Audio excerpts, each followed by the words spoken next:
Dollar. Dirt and money, no soul. Had to go and get it, ain't no time to kick it. Got a stack and flip for my foes. Dollar. Please tell me you can hear me. Don't turn your back and don't neglect me. Just let me know if you need me. Dollar. Let me watch out for my partners. Keep my money long, get my team strong. Let me run away from my problems. Yup, what's good, original crew, man? We are back, baby.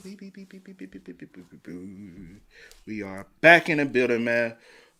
Another Mr. Ballen, the worst family tradition ever documented. What you mean by that, Ballen? Mature audience only. I'm here for it. I don't know what it is, but I'm here for it. I don't know. What you thinking? I have no clue. You don't know Booski? Some crazier and sick. What you say? Nothing. Oh, with that being said, before we get into it, make sure you check out the links in the description box. Down below. You already know where to go if you want the first part. You got to do it. Check out down below. Also, if you enjoyed today's visuals, lock it in with a thumbs up. With that being said, hold on, y'all. Let me get situated. ASMR style. You like that paper crawl. That might hurt. That might actually hurt. Let's go. Let's check it out. Let's see what's about. You ready? Yeah, I'm ready. Let's get it. Today, we're going to cover 3 strange but true stories. 3? I thought we Fair found warning, the top story today is absolutely repulsive. So if that's not your thing, you've been warned. But before we get into today's stories, if you're a fan of the strange, dark, and mysterious delivered in story format, then you've come to the right place because that's all we do, and we upload once a week. So if that's of interest to you, wait until the like button has left for their summer vacation, and while they're gone, completely decorate the interior and exterior of their house for Christmas. Also, please subscribe to our channel and turn on all notifications so you don't miss any of our weekly uploads. Okay, let's get into today's stories.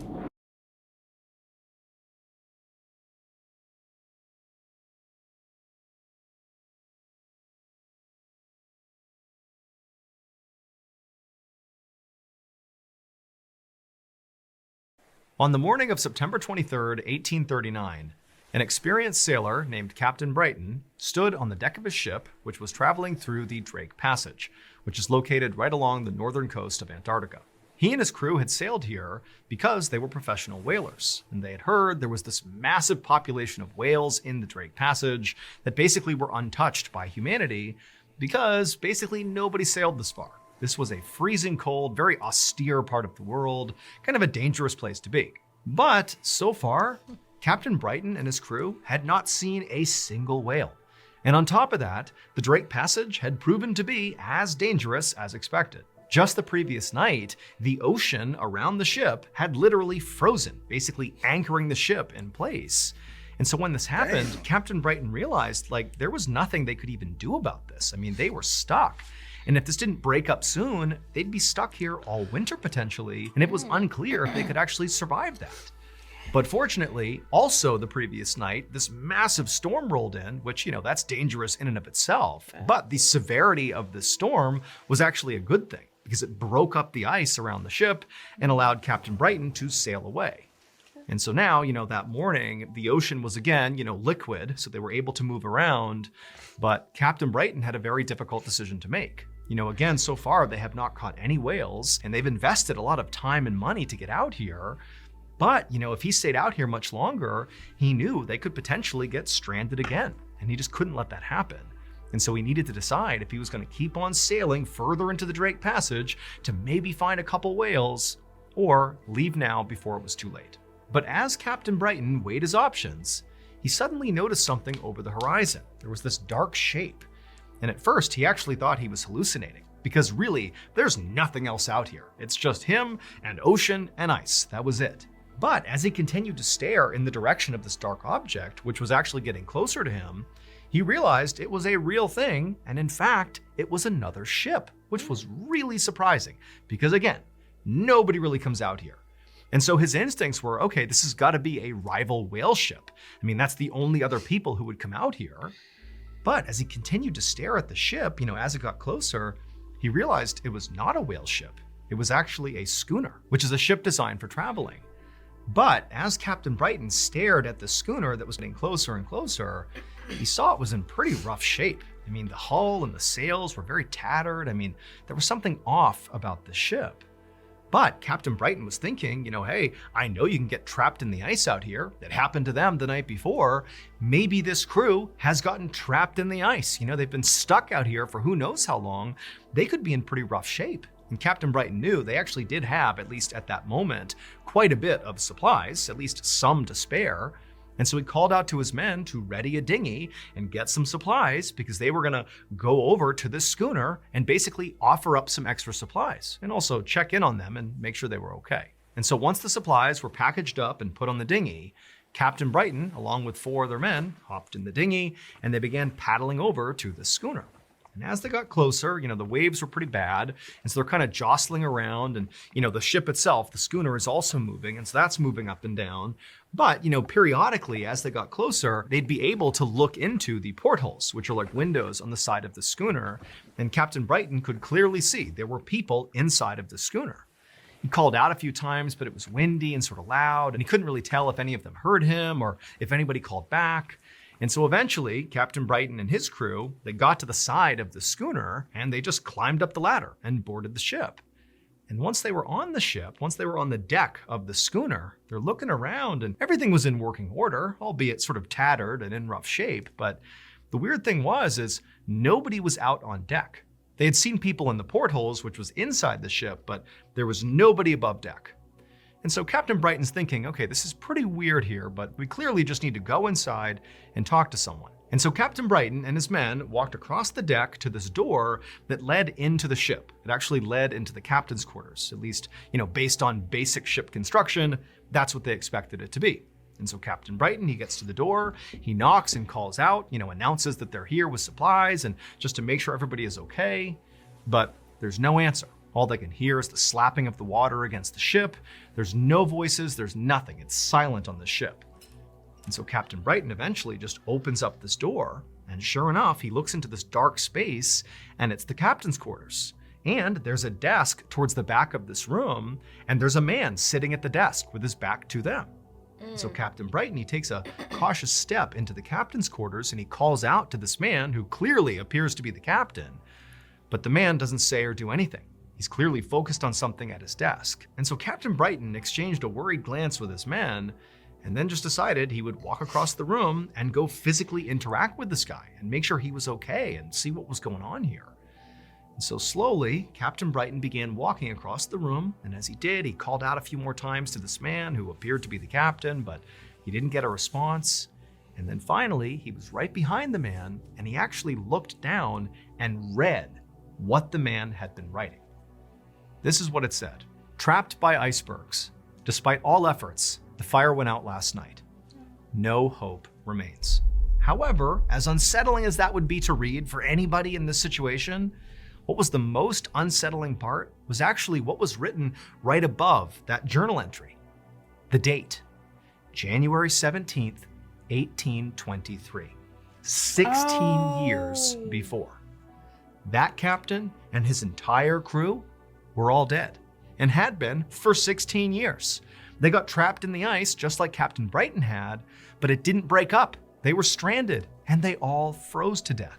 And because it was so cold out in that part of the world, all their bodies were basically preserved in their final moments. And so the captain of the ship, before he died, was making an entry to say what happened. And then down below, when Captain Brighton and his men went to go look, they found people playing cards who had literally frozen to death while playing cards. They found a woman lying in her bed with her dog. That's how they froze to death. They found people in the dining hall and they died right where they were sitting. It was like all these people had been frozen in time for nearly 2 decades, just floating around in Drake's Passage.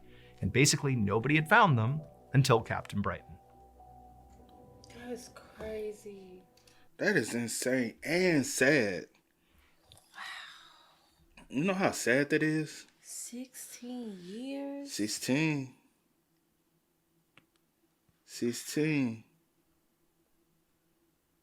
He said no one really comes out here, so even for to see that, it was like, what? Someone else is out here? That's not the norm. And then you got to think about it, seeing something like that, it's like, damn, y'all got stuck down here for 16 years. Now my people stuck. How long we... And thankfully for them, that storm came through. That's crazy. You got to think about it. These people love their families. Don't know nothing. No. No. They just froze. Damn, that's devastating just to think about. Like, just imagine the pain to go through freezing. Like you freezing alive. Like you just like, and now all of a sudden I'm froze. And then you stuck like this. That's gotta be one of the worst deaths to go through. Cause like you froze in that moment. And your body, like your heart slowly, like, yeah. Damn. I can't fathom to even go through something like that, man. Until Captain Brighton.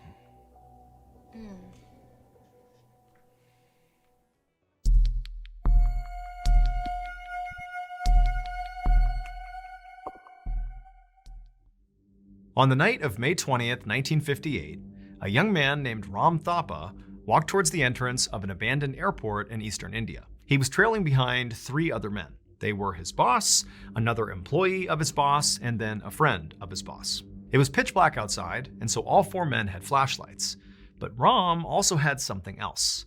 He had a huge knife. So the reason they were there is Ram's boss was considering buying this airport. However, there were these rumors floating around that this airport was now haunted ever since being abandoned.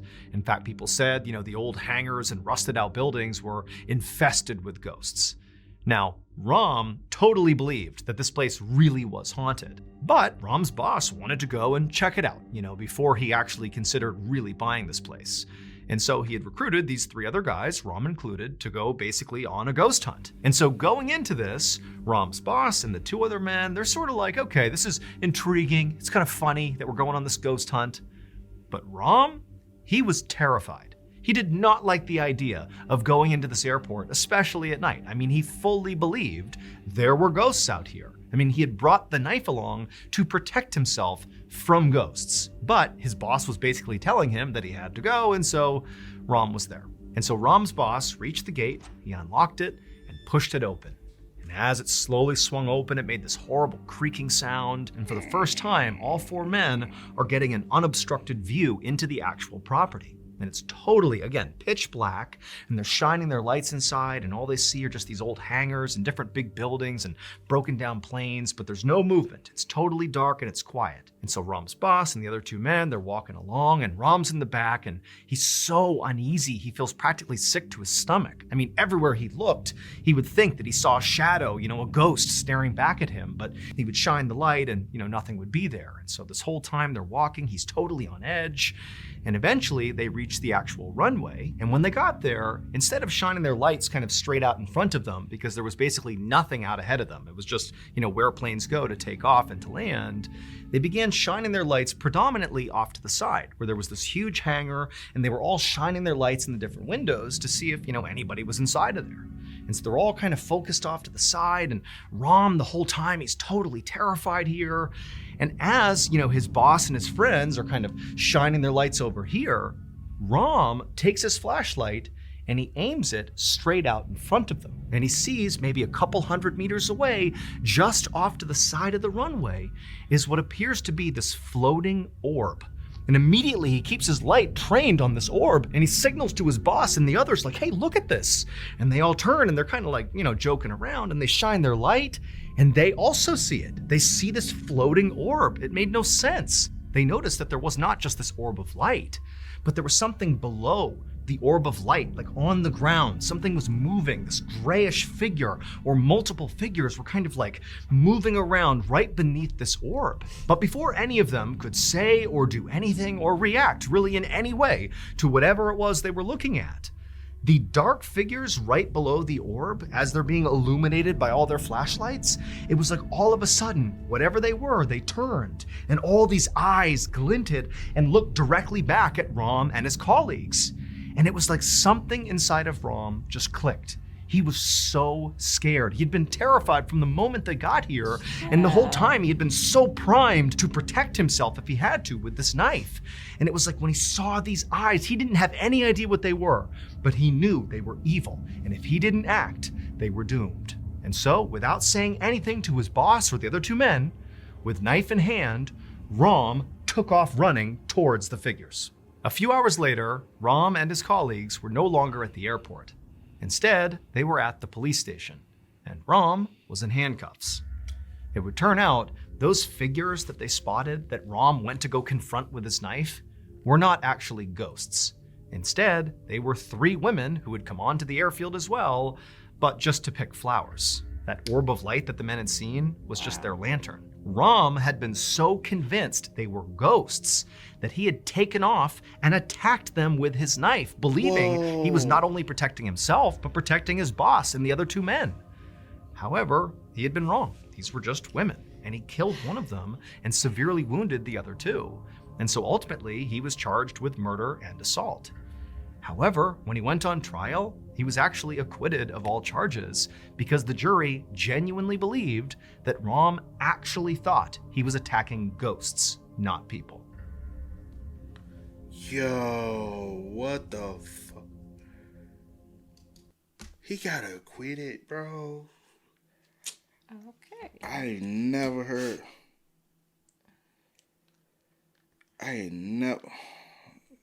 See, that's crazy. Very much so. I ain't never in my life. Okay. How you feel about that? You do know if they were ghosts, right? Mm-hmm. That you wouldn't be able to Kill ghosts. But you never know what people might be thinking, you know? And you would have had to feel the wounds that you That's what I'm stabbed. saying. Like, you would, like, this is not a ghost. But you whatever. never I know guess what you so, like, convinced that this is what it is. You're not thinking of any other options. But okay. Rest in peace to You think they shouldn't... the woman. Well, let me say this. How about we take this approach? Do you think... Well, it's 1958 in India. I don't know what... Yeah, I don't know how to... I don't know what care or facilities or would you have put him... But if he was here in America and they had access to it, would you have put him in a mental... If they had deemed like him a psych as, ward? If they had deemed him as being such. Well, you killed somebody thinking they were a ghost. I know, but they were like, but... The action screams, we need to check and make sure... That's what I said, if they deemed him as being such after, you know, if they check and... I'm like, oh, okay, well, no, he's not. I'm saying, because as a family member, me finding out you killed a loved one the way you did, and as brutal as you did, and the government basically said, well, you know... You do know y'all could have just left, right? There was an option. You weren't even supposed to be there, so there was an option. To just leave. I'm just saying, me as a family member, I would feel some type of way, and if possible, somebody probably would have wanted revenge. Yeah. I would definitely feel some type of way. But yeah. You couldn't blame them for their feelings, though, because, like you said, y'all had options. You could have left. They appeared no threat for you. And when you approached them, you had a flashlight. When you approached them, you could have flashed the light. I seen that, right. That's why I'm just like, huh? Okay. You could have spoke to You him. wanted to go be... You could have spoke to him. You could have said something. And if they spoke back, They probably would have really freaked him out. Because he was convinced. So he was that convinced that these were ghosts. If you that damn shaky, you need to stay your ass at home. At home.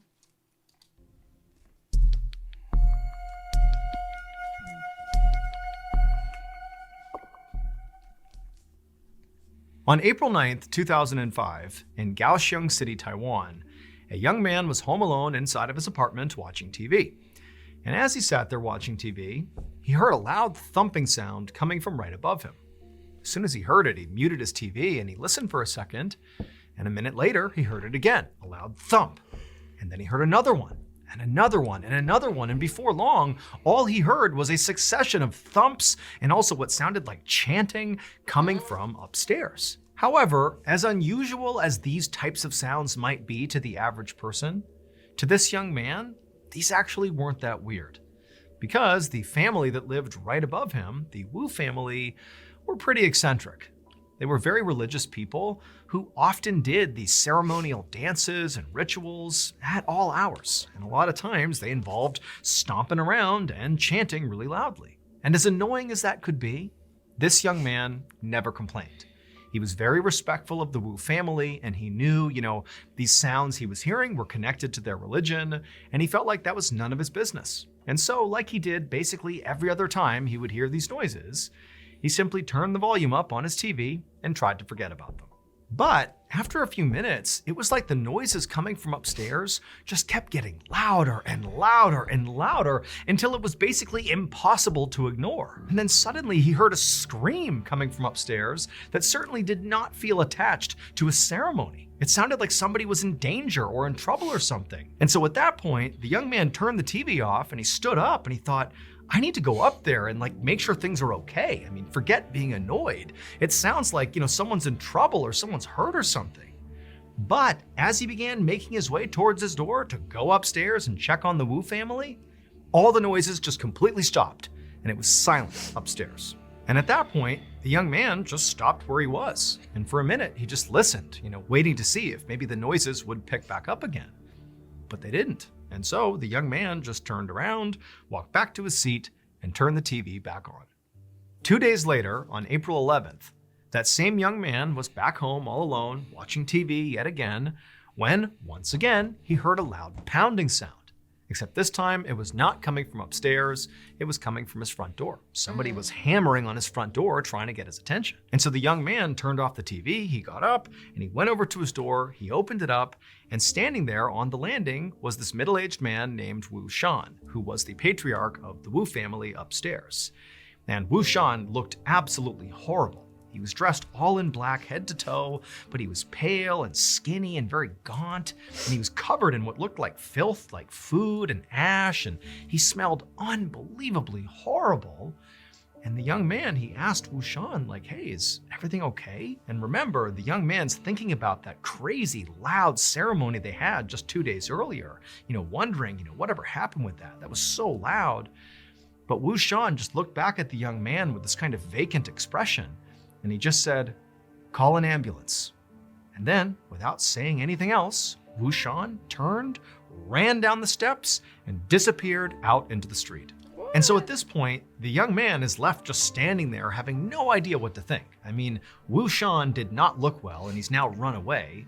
And again, this young man is thinking about that bizarre ritual he overheard a couple of days ago that just kind of stopped abruptly after screams were heard. Now he's being told to call an ambulance. And so he's thinking, I better go upstairs and make sure things are okay before I do anything else. Call police. And so the young man left his apartment, went upstairs to the Wu family's apartment, and the door was shut. But even standing outside the door, he began to smell that same absolutely horrible smell that he smelled on Wu Shan. And so he knocks on the Wu family's door. He's kind of covering his nose, but he doesn't get a response. Nobody comes to the door. And so after looking around, he just tried the doorknob and he found it was unlocked. So, pretty apprehensively, but knowing he needed to see what was going on here, you got to. He opened up the door, and right away he's hit with another wave of just this disgusting smell. He can barely breathe, but nonetheless, he steps into the house and he calls out to anybody, anyone come over here and tell me what's going on. But nobody called back. And he kind of looked around the family's apartment and it was totally filthy. There was just this grime all over everything. And he made his way all the way into the living room. And there he stopped, because in the middle of the living room on the floor, he saw something that he just simply couldn't believe. It would turn out the Wu family had performed a ritual 2 days earlier. That was the sounds that the neighbor downstairs had been hearing. Those loud stomping and screaming, all that stuff was a ceremony like the family was known to do. However, that ceremony got totally out of hand. So in the weeks leading up to that ceremony, one of the Wu family's daughters came down with an illness. And because the family didn't have a lot of money, they couldn't send her to the doctor. And after a couple of days, when she didn't get better, the family decided that, okay, well, she must not be physically sick. She must be spiritually sick, meaning she was possessed by a demon. And so at first, they tried some ceremonies to ward off this demon, but it wasn't really working. And then before long, the rest of the members of the family began complaining that maybe they too were also possessed by the same demon.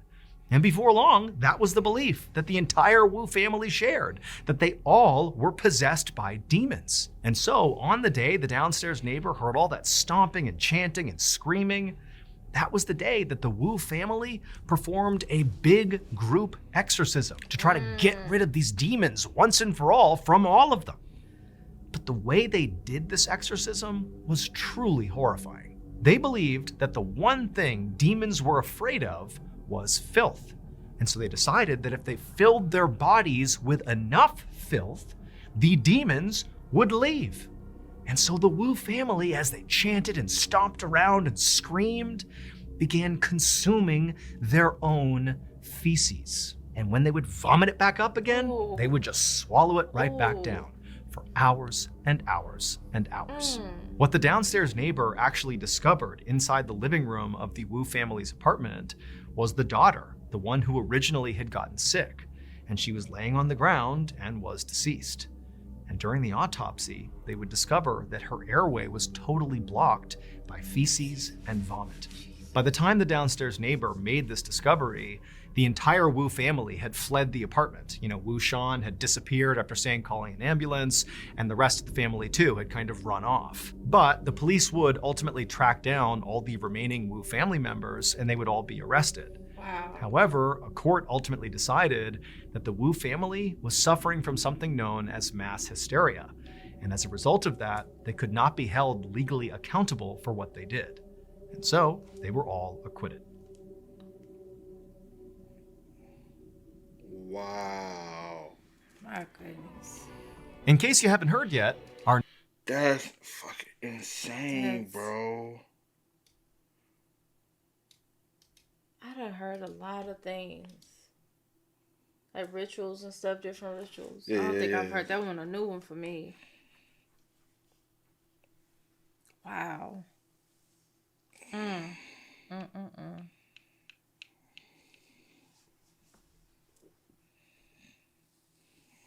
I have no words.